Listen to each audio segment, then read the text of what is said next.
नमस्कार, मैं नवनीत सिन्हा। स्वागत है आपका द रिफॉर्मर न्यूज में।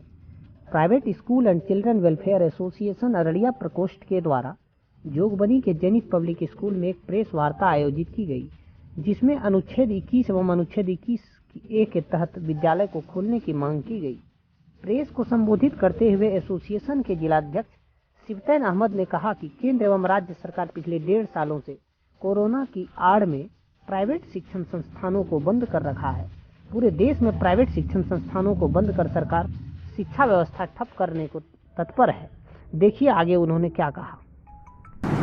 उनमें जो कार्यरत लोग रहते हैं वो बेरोजगार हो जाते हैं, चाहे वो टीचिंग स्टाफ हो, नॉन टीचिंग स्टाफ। और जितने भी लोग हैं जिनकी संस्था है, जो डायरेक्टर हैं, वो विद्यालय को जब चलाते हैं तो उनके ऊपर बहुत सारा प्रेशर होता है, हर तरह का टैक्सेस का लॉ है, वो भी असमर्थ हो जाते हैं उनको देने के। तो जहाँ तक मेरे नॉलेज में है, विपक्ष ने एक सवाल किया था माननीय मुख्यमंत्री से विधानसभा में, क्या प्राइवेट विद्यालयों के लिए क्या कर रहे हैं।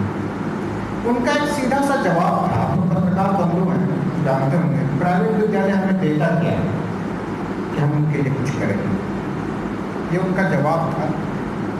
अरे प्राइवेट विद्यालय आपको, आपके बच्चों को शिक्षित करता है,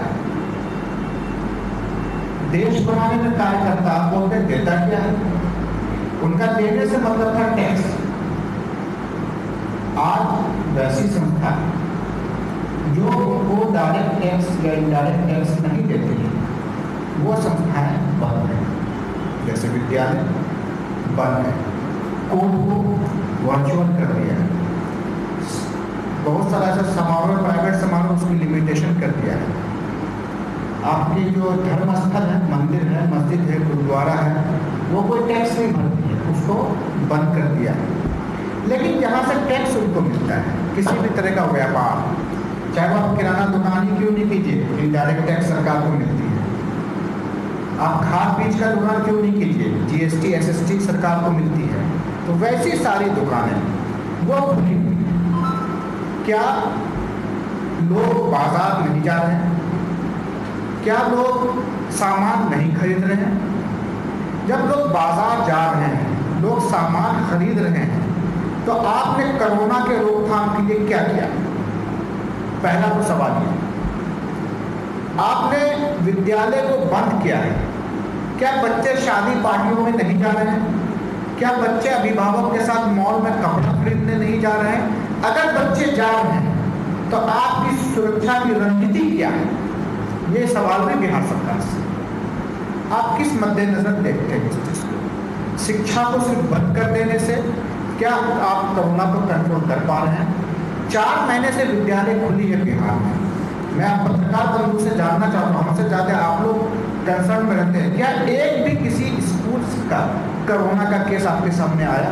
पूरे बिहार की बात करता हूँ, जब एक भी केस नहीं आया है, आपने विद्यालय बंद किया था। विद्यालय को चरणों में बांट देते, जैसे आपने चरणों में खोला था। जो पॉइंट है अनुच्छेद 21 और अनुच्छेद 21A दोनों को हमने लिया है।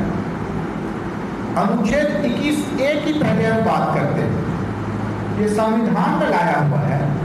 ये अनुच्छेद 21A कहता है free and compulsory education. Government जो है कक्षा 1 से लेके 1 से 8 तक फ्री एंड कंपल्सरी जुड़ा हुआ है एजुकेशन। तो आप तो नामांकन ले रहे हैं, फ्री शो हो रहा है, लेकिन एजुकेशन आपकी गोल है, कंपल्सरी जो होती है वो आपकी गोल है, वो कहीं से नहीं हो रही है। अब प्राइवेट विद्यालय इसको कैसे लेते हैं? जो 25% जो हम बच्चों को लेते हैं क्लास 1 में, वो free education, that compulsory education.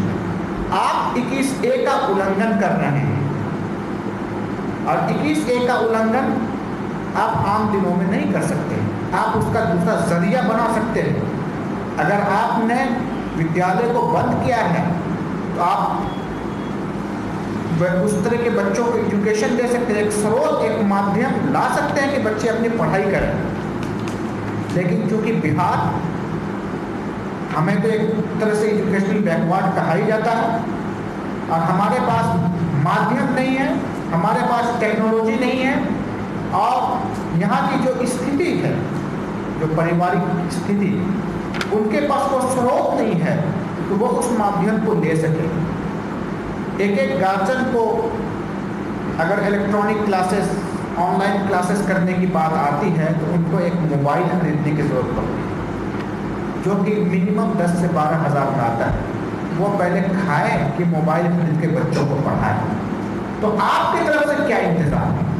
अगर आपने पूरे विद्यालय को बंद किया है तो एक सामूहिक सर्कुलर आप क्लास क्यों नहीं चलाते हैं कि जिससे प्राइवेट और गवर्नमेंट स्कूल दोनों के बच्चों को फायदा मिले? आप प्राइवेट स्कूल को वो लिंक क्यों नहीं देते हैं कि इस लिंक से आप अपने बच्चों को पढ़ाइए, फ्री एजुकेशन होगा? आपकी तैयारी कुछ नहीं है, आपकी तैयारी सिर्फ शिक्षा को ध्वंस करने के लिए, और ये आने वाले दिनों में बहुत ही विध्वंस होगा, क्योंकि जहाँ पर शिक्षा नहीं होगा वहाँ पर उसकी कोई मान्यता नहीं होती है, और लोग जो है समझे कि पढ़े लिखे जब नहीं होंगे तो एक बेकार जो अपराध का निर्माता है। एक दूसरी चीज़ है अनुच्छेद 21। अनुच्छेद 21 आती है right to life, right to liberty. सवाल है कि वैसे शिक्षक, वैसे कर्मी जो किसी विद्यालय में कार्यरत हैं, मैंने पहले ही कहा कि सरकार अपने शिक्षक को सैलरी दे रही है, लेकिन प्राइवेट संस्था बंद होने से उनकी जॉब खत्म हो जाती है, उनको सैलरी नहीं मिलती है। तो उनकी राइट टू लाइफ की जो बात है उसको आप कैसे पूरा करेंगे? अगर आप सीधे विद्यालय को बंद करते हैं जिससे आप शिक्षकों की वेतन बंद हो जाती है, इसका मतलब है कि राइट टू लाइफ का आप हनन कर रहे हैं, आप संविधान के विरुद्ध चल रहे हैं, संविधान का हनन कर रहे हैं। फंडामेंटल राइट्स में ये सारी चीज आती है, मौलिक अधिकार। अब मौलिक अधिकार आप एक सिचुएशन में बंद कर सकते हैं जब इमरजेंसी लागू होगा। इमरजेंसी लागू होती है, 144 धारा लागू होता है, आपका जो मौलिक अधिकार है अपने आप खत्म हो जाता स्वतः। तो आप इमरजेंसी क्यों नहीं लागू करते? जब कोरोना इतना भयावह स्थिति में है तो इमरजेंसी लागू कीजिए, आप लॉकडाउन लागू कीजिए। मैं कहता हूं कि प्राइवेट स्कूल के जितने कर्मचारी हैं वो आपका साथ देंगे और घर घर आपको अभिभावक को टीका देने का काम करेंगे, क्योंकि हर प्राइवेट संस्था में कम से कम 700-800 बच्चे पढ़ते हैं, 700-800 परिवार, वो जानते हैं कि हमारा परिवार कहाँ रहता है। जैसे आप गवर्नमेंट शिक्षक का इस्तेमाल करते हैं, आप प्राइवेट शिक्षकों का भी इस्तेमाल करें, लेकिन उनका जरिया भी दें। हमने मांग की है सरकार से कि आपने संस्था बंद किया है, इनकी रोजी रोटी का सवाल है, 10,000 रुपये इनको प्रति माह दें वेतन और 50 किलो अनाज दें, इनका घर चले। और आप इमरजेंसी लागू करें। ये जो कुछ जो आपने सस्पेंशन किया है, कुछ संस्था खुली है, कुछ संस्था नहीं खुली है, तो हमारी गारंटी क्या है कि हमें कोविड नहीं होगा? आपने खोल रखा है तो मैं मार्केट जाऊंगा, कुछ खरीदने जाऊंगा। जब ये एक अदृश्य बीमारी है तो हमारी गारंटी क्या है? अब कंप्लीट बंद करें। मैं गुजारिश करता हूँ पूरे जिला की तरफ से कि आप पूरे की पूरी इमरजेंसी लगाएं। अगर ये इतनी खतरनाक बीमारी है, इससे बचनी चाहिए, आप इमरजेंसी लगवाएं और कंप्लीट लॉकडाउन करें, 1 महीने की लॉकडाउन करें और टीकाकरण का काम को सक्रिय करें। कम से कम एक स्थिति तो सामने आएगी कि टीकाकरण का काम हो गया है। अभी 45 साल से उम्र वाले के लोगों को टीका चल रहा है, उससे नीचे को टीका लगना है, बच्चों को टीका लगना है। कम से कम टीका लगने के बाद बच्चे इतना तो फ्री हो जाएगा कि मैं विद्यालय जा सकता हूँ, मैं पढ़ सकता हूँ।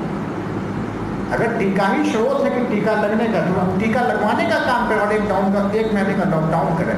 लेकिन कुछ संस्था को आपने खोल रखा है, वैसे संस्था जहाँ से आपको टैक्सेस पहुँच रही है, आपको राजस्व पहुँच रहा है, लेकिन वैसे संस्था जहाँ से आपको कुछ नहीं पहुँच रहा, उसको दिखाने के लिए बंद कर दिया है। तो ये द्विपक्षीय कार्य आप क्यों करते हैं?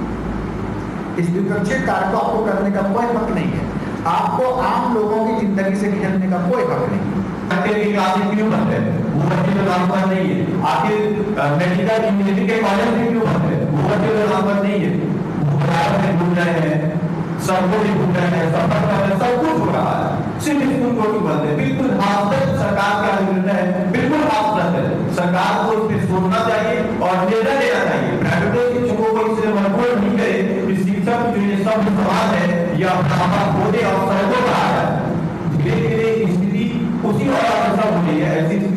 हम आप लोगों मीडिया के माध्यम से सरकार से आग्रह